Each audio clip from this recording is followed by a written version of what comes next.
तीन दिन से देख रहे सदन 2,500 रुपए के मैये सामान पे बहस कर रहा है। जवाब किसमें है जो जन्म महतो के सवाल का जवाब दे सके? कि आपके बच्चे बाल में लगाएंगे बनफूल और गरीब के बच्चे लगाएंगे धूल। लाठी तो छोड़िए, अगर आप यहाँ छात्रों पे अगर गोली कांड भी होता है तो सरकार को फर्क नहीं पड़ेगा, क्योंकि चुनाव समीकरण से जीते जाते हैं, मुद्दों से नहीं जीते जाते हैं। अब 2,500 रुपया नहीं लग रहा है, 2.5 लाख की सैलरी दे दी है। 3 दिन सदन में उसी चीज में बहस हुआ। अब बिल्कुल होनी चाहिए। वो बार 3 दिन से देख रहे सदन 2,500 रुपए के मैये सामान पे बहस कर रहा है। आप 2,500 रुपया दिए हैं कि अमृत दिए हैं कि कोई वरदान दिए, कुछ समझ में नहीं आ रहा है। अब 2,500 रुपया नहीं लग रहा है, 2.5 लाख की सैलरी दे दी है। 3 दिन सदन में उसी चीज में बहस हुआ। तो इसलिए हमने कहा कि आपको एक गरीब आदमी को, एक लाचार व्यक्ति को 2,500 रुपया दिए हैं, उसका आप महिमा मंडन कर रहे हैं, तब सार्वजनिक कीजिए। और सार्वजनिक नहीं, हमने कहा कि अगर सच में 2,500 रुपये सम्मान है तो बस की सुविधा हो। जितने भी विधायक है वो रांची अपने आवास आएंगे, आवास नहीं क्वार्टर मिले, उस क्वार्टर में रात को आएंगे और सुबह बस की सुविधा से माननीय विधानसभा में आएंगे।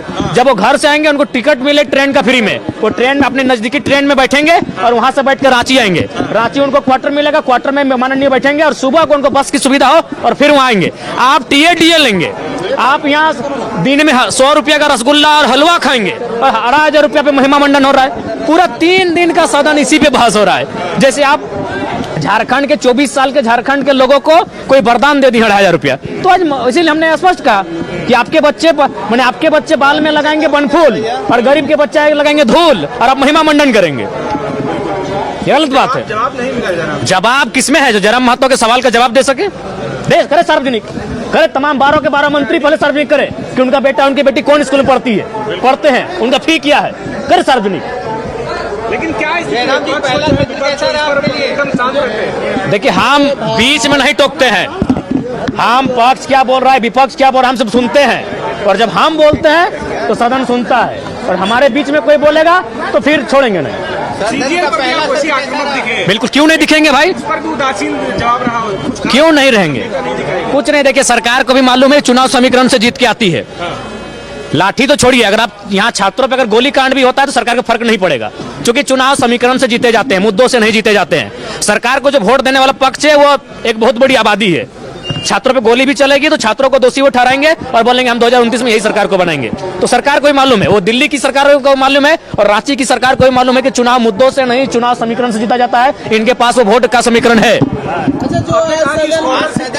हाँ बिल्कुल, क्या गलत कहा हमने? ये 18 साल की लड़की को 2,500 रुपया देंगे और महिमा मंडन करेंगे। हमने कहा आप उसको अगर स्कूल जाने से पहले पैसा देंगे तो चाट छोला और सिंगाड़ा में खर्च करेगी, वो अपने श्रृंगार के सामग्री में खर्च करेगी। आप स्कूल जाने दीजिए, उसका अटेंडेंस होने दीजिए, उसके बाद स्कॉलरशिप के रूप में 2,500 रुपया दीजिए, यही पैसा दीजिए, लेकिन नजरिया बदलिए। सरकार तो इस उपलब्धि बता रही है। उपलब्धि है कि क्या है, वो जैसे जैसे दिन बीतेगा पता चलेगा। अरे यादवों को तो मालूम ही नहीं चला कि हम कौन सा मुद्दा उठाए हैं, इसीलिए बोल रहे थे मैक्सिमम पढ़े लिखे छात्र विधायकों को भेजिए। आधों को मालूम है नहीं कि हमने कौन सा मामला उठाया, सीडी रेशियो क्या है, इनको आधों को मालूम नहीं है। बिल्कुल, देखिए वो मामला ये है क्रेडिट एंड डिपॉजिट। उसका मतलब है कि हमारे राज्य की जो बैंक हैं वो बहुत ज्यादा पैसा पड़ोसी राज्य के बैंकों को ट्रांसफर करती है, और क्या होता है हमारे राज्य के लोग ग्रसित हैं, शोषित हैं, और सबसे मजेदार बात मुख्यमंत्री उनके अध्यक्ष होते हैं। तो भाई उन पैसों को अगर आप अपने पास रखेंगे तो आप युवाओं को लोन दीजिए, आप किसानों को लोन दीजिए, आप महिलाओं को लोन दीजिए और उनको आत्मनिर्भर बनाइए। और आरबीआई का गाइडलाइन कहता है कि 70% तक होना चाहिए। झारखंड का 36% है, बाकी जो स्टेट है वो 100% के आसपास हैं। तो आप तुलनात्मक अध्ययन में देखिए कि आप कितने पीछे हैं इन विषयों में। जयराम जी, आपने जो बच्चों वाला सवाल उठाया उस पर उनको तकलीफ हुई होगी, आपने कहा कि जांच होनी चाहिए। बिल्कुल, क्या तकलीफ भाई? 81 ज्यादा कि 3.25 करोड़ ज्यादा? 81 के बच्चों पे हमने सवाल उठाया, आपकी हालत खराब हो गई। और 3.5 करोड़ के बच्चे कहाँ हैं? धूल में हैं, सिलेट के जगह प्लेट लेके खिचड़ी खा के पढ़ रहे हैं। 81 के बच्चे मैंने अमृत वाले हो गए और बाकी लोग क्या धूल में पलेंगे?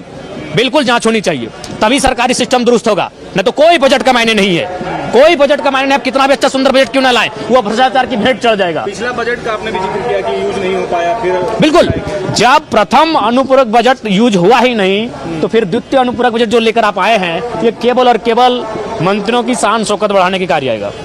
जयराम जी एक मामला आज जो सदन में हमारी जो बात बोली ठीक है, मौका दिया जाए, देखते हैं, अभी शुरुआत हुआ है, कुछ दिन देख लिया जाए सरकार को। सदन में जो आज कैसा रहा आपका ये 4 दिनों का? ठीक ठाक रहा।